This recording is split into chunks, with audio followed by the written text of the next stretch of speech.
so much information packed. But what I will do is, I will not go into the nitty-gritties of the case. That is not the purpose of being here tonight. What I will do is quickly run through the situation that we are in today and what we can do and what we should do over the next few months. As Ramesh very clearly pointed out, that a tempo has been built up. The environment, the atmosphere has changed. We are not living in the 60s, we are not living in the 70s, we are not living in the 90s. Today, people are much more aware. People are coming out in support. People are demanding of the government that release all info, release all papers. We need to know the truth. So what is the truth? Where does the truth lie? In the beginning of the presentation in the evening, I had pointed out three possibilities. I had discussed the plane crash theory, how Justin Mukherjee has debunked that. I didn't touch upon the Moscow, the Russian ending, because there is not much to talk about it right now. A lot has been said. A lot of claims have been made that if we did not die in 1945, in August, if we reached Russia, what exactly did happen? Was he imprisoned? Was he tortured? Was he killed? Surprisingly, from the 60s onwards, our government has been asking the Russian government, then the Soviet Union, now the Russian government, and the questions and the answers have been the same. It's as if the same template has been photoshopped, cleaned, the signatures wiped off, and passed on to the new government for the new officials, the new bureaucrats to sign. Nothing has changed. The Russians told us we don't have any information in the 60s. The Russians are still telling us, as late as a few months ago, they told us that we still don't have any information on Netaji's date. So what do we do? The problem lies in the fact that these communications are happening at a very low to medium level bureaucrats. It's not happening at the level of the top politician. What we need today is Mr. Modi stands up, calls up Mr. Putin and asks for all the information to come up. It has been a long-standing demand that it has to be a PM to PM communication. It cannot be a bureaucrat, a junior bureaucrat, a senior bureaucrat, informal communication. It will always end up as a dead end. That actually leaves us with the third option, which is fascinating from many aspects. And it explains to a great extent why this snooping was going on, as far as we know now, till the mid-70s. Why was the government so worried? Was it only based on an assumption? Was it only based on a blind fear that he might come back? That sounds a little irrational. A government of a country as big as India cannot deploy such resources for snooping on a family and associates of Netaji, tracking each letter, tracking their movements, just on the basis of an assumption that he might be alive somewhere, that he might come back. No, it cannot happen that way. They must have had some definitive information. Now, what are those information that they had? We don't know. We don't know because the IV and the raw files are still classified, the files are still hidden away. The government doesn't even acknowledge the existence of those files. The third story, which I'm going to come back to, is a story which blew up in the mid-1980s.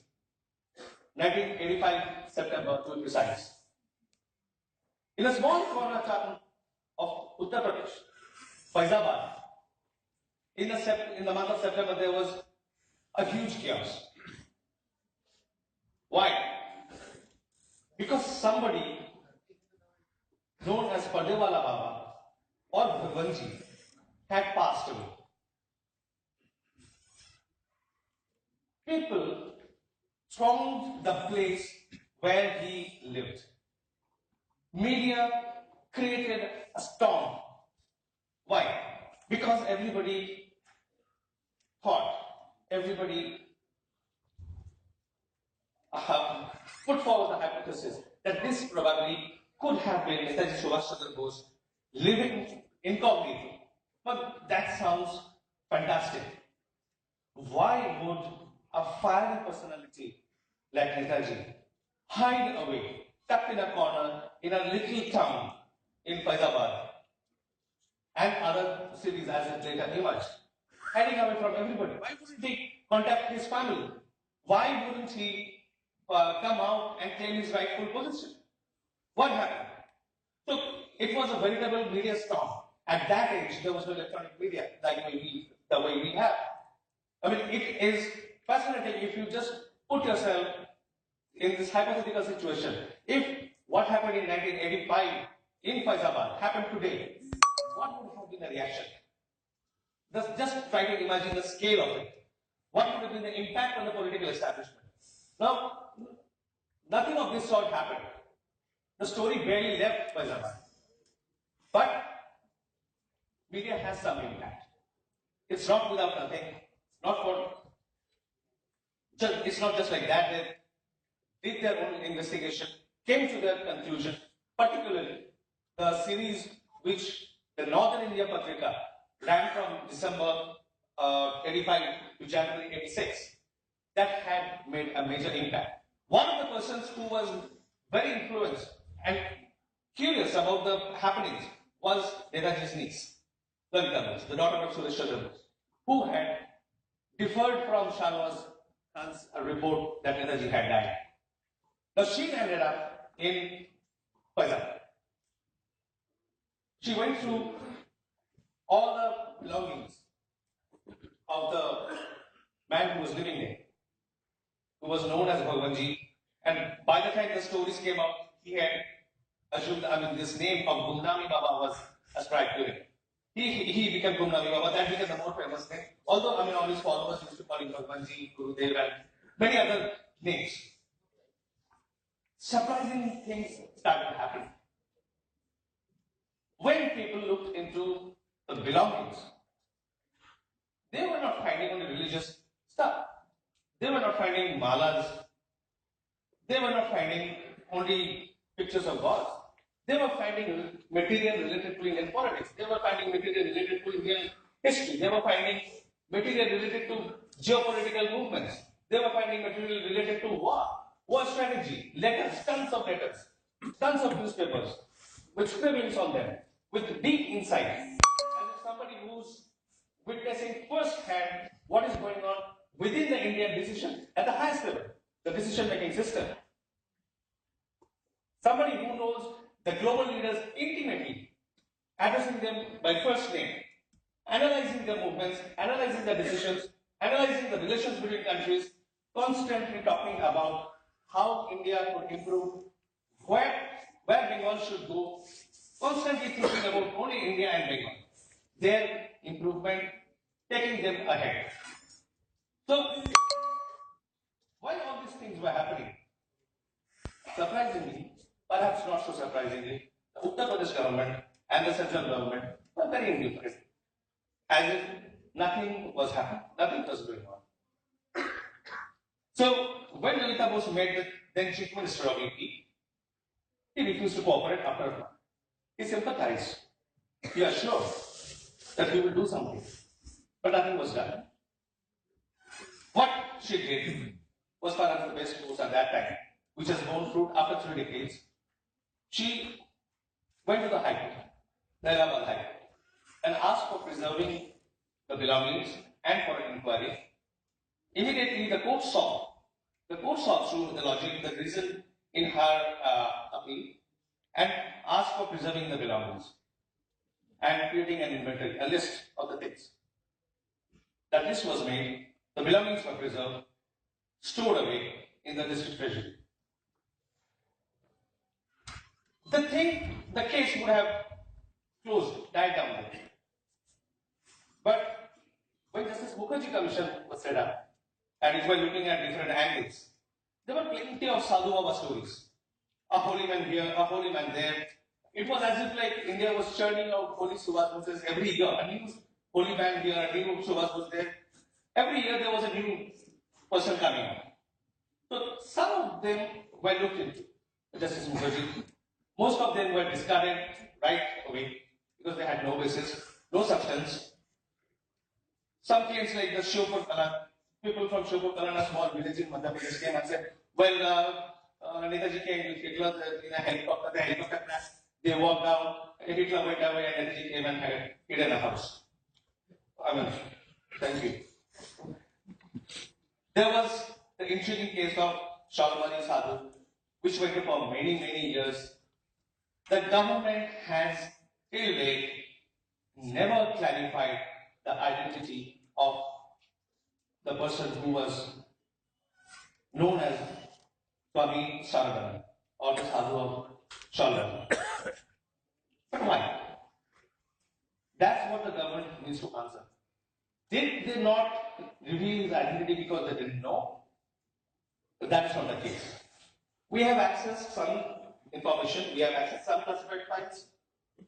We have seen that the entire police machinery, intelligence machinery of the state was after this man. Who is visiting him? Who's doing what? Where is he going? What are his associates saying?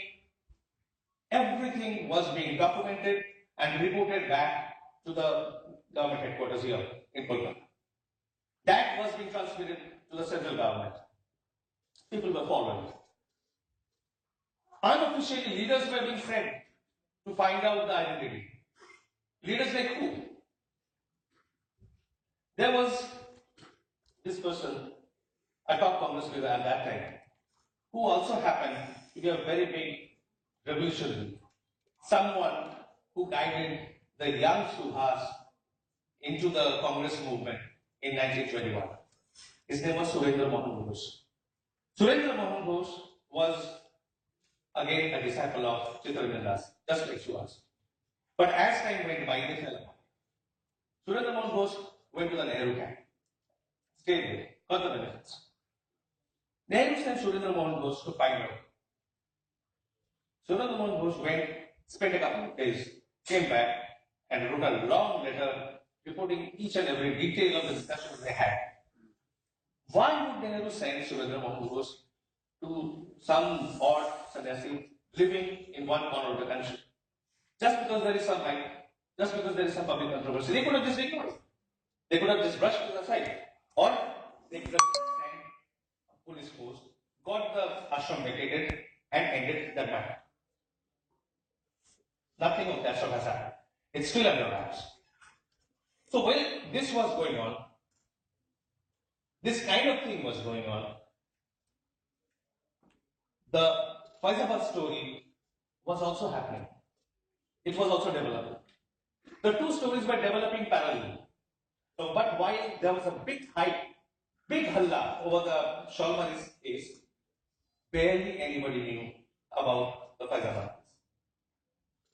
It was not only Faizabad, as we came to know later, that the man living who is said to have died in Faizabad had been living in many cities, many towns, over a period of nearly 3 decades. Started with Lucknow, moved on to places like Basti, Ninsar, Ayodhya, several times, Faizabad, again Ayodhya, again Faizabad. So he was constantly moving. So why at that time when Saradanan's followers were creating a lot of halla, who among them were the major ones? People like Major Satyagupta, who had known Subhas quite intimately. People like Uttam Chand Malhotra, who has spent substantial amount of time with Subhas Bose when he was leaving the country. Nobody even made a slightest noise about the other person. They were going, meeting the man secretly and maintaining contact with him, helping him in various ways. Like, and they never came out in public. One of the persons who was doing that was Pavitra Mohan Roy. Pavitra Mohan Roy was an intelligence officer of the Indian National Army who was sent into India by Netaji to contact his people in the country, organize the back end when the INA was advancing, but unfortunately he was betrayed. He was sentenced to death, and because of the intervention from Mahatma Gandhi, he was subsequently released in 1946. He had played a stellar role. He had a very illustrious background. Pavitra Mohan Roy, after that, entered Indian politics. He became elected representative. He was an MLA. He was the chairperson of the Dhamra municipality. He had a pretty public face. He was going around clandestinely meeting this man, never speaking about him. He also had met Sarda. And when the Khosla Commission was going on, he was extremely vocal about his meeting with Sarda. Didn't utter a word about his meeting with the other man. Doesn't that seem surprising? The other person, hello, again, a person of impeccable integrity, hello, somebody no one can hello question about, no, is Leela. It will be very unfortunate if I have to introduce Leela right for that. Hello. So, Leela Roy, she deployed her former revolutionary associates and current political associates into the service of this man. Secretly, they would go, take stuff, help him move, carry out the orders which were given to them. So a whole team was built up, as if an informal secret service was at the service of a man hiding somewhere, of whose existence only a handful knew. And they were never speaking about it. These things came out in the open properly only when Justice Mukherjee found out their communication from the Faizabad treasury. That is when the people who were at one point of time in touch with the man in hiding, they started speaking. Leela Roy had passed away by then. Pavitra Mohan Roy had passed away by then. The two most important pillars of this case were not there. But letters written by them, letters written to them, still exist. And they're still locked away. Much of it is locked away in the Hyderabad treasury, which is still not open to public. Sridip has shared with you how we have succeeded, how we have pressurized and succeeded in getting an inquiry commission to find out the identity of this man. Justice Mukherjee could not. Justice Mukherjee could not, unfortunately, because although he was quite convinced, he was impressed by the evidence that was presented to him, he had to stop because the forensic evidence did not tally with the story. The forensic evidence, the DNA tests, which were conducted on 7 pieces of teeth, which were found in Faizabad, did not match with the DNA of Netaji's family. While that was a setback, that seems to indicate or to point at the fact that the man could have been somebody else. What shocked us was a report from one of the top level handwriting experts doing a detailed study of the handwriting, telling us that these two people were the same. They couldn't have been different. So who has gone wrong? Has the handwriting expert gone wrong? Or was there something wrong with the DNA analysis? In India, the forensic establishment is not very well known. There's nothing to be really proud of in our testing capability. There have been so many cases where the forensic results have been questioned, have been overturned. One set of results here, and when the same samples have been tested somewhere else, different results have been found.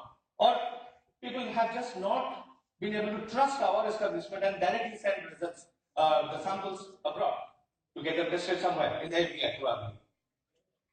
So who has gone wrong? We need to know. What is the evidence that we have today? The evidence that we have today are numerous documents, numerous letters that tell a fascinating story, and tonight is not the night for going into the detail of that. But there is also this reality of the DNA sample not matching. There are stories we have heard, we have been told that perhaps there was some agenda. Perhaps there was some wrongdoing when the DNA test was being done. But there is no way to be sure. We cannot verify those. So the only way is to take it up afresh and investigate it properly. This is a major thing. Now, what is stopping the Uttar Pradesh government to intervene, take it up more vigorously? An inquiry commission has been set up and it has barely done anything. 8 months are over, it has barely done anything. People who are interested, they go and talk to the commission. We have gone and submitted our deposition. There are some other people who have gone. But the main people who have been in touch with this unknown man, who have spent decades with him, they have not yet been summoned and they have not volunteered. So it's a kind of deadlock that we are in. That has to be broken. And that can be broken when the commission gets a push from the government, the state government. But why in the state government? There is Justice Mukherjee's report lying somewhere, rejected. Mr. Modi knows what it's worth. Mr. Rajnath Singh has spoken differently when out of power. Now, what is stopping them from taking this up and pushing it forward? Is there something, is there an opportune moment where in 2017, there's barely 2 more years for this government. So when we put faith, when we had clearly asked the Prime Minister that this is what needs to be done, please do set up a special investigation team under the observation of the Supreme Court. Nobody else. A multidisciplinary special investigation team which will report to the Supreme Court. We need people like former intelligence officers, we need archivists, we need police officers, we need historians, we need activists. Everybody needs to come on the table. Release all documents for God's sake. End this mystery. So what's surprising is there is still no response from the political establishment. Our job is not to split hair whether he was tortured in Russia, whether an injection was put into him in Russia, whether he went mad in Russia, whether he died there or he came back. We need to take the evidence that we have in public domain, certain things not in public domain to which we have access, which we have been presenting to you, which we will keep presenting to you as and when we get access to them. But this is not going to end unless there is a solid institutional push to it. And that is where we request you stand up and give that push. We need that today. Otherwise, this will continue. Year after year, 23rd January will come, 18th August will come, we will gather, sing a few patriotic songs, lament over the past, and be happy. Go home happy that we have done something. But that's not what we want, do we? No. We want to see that increase. So please do join us. We are going to raise this demand again. We had raised it a year ago. We are going to raise this demand again for deciding and ending this mystery. We do look forward to full cooperation from you and help from you, as we always have had. That's all for tonight. Thank you. Thank you.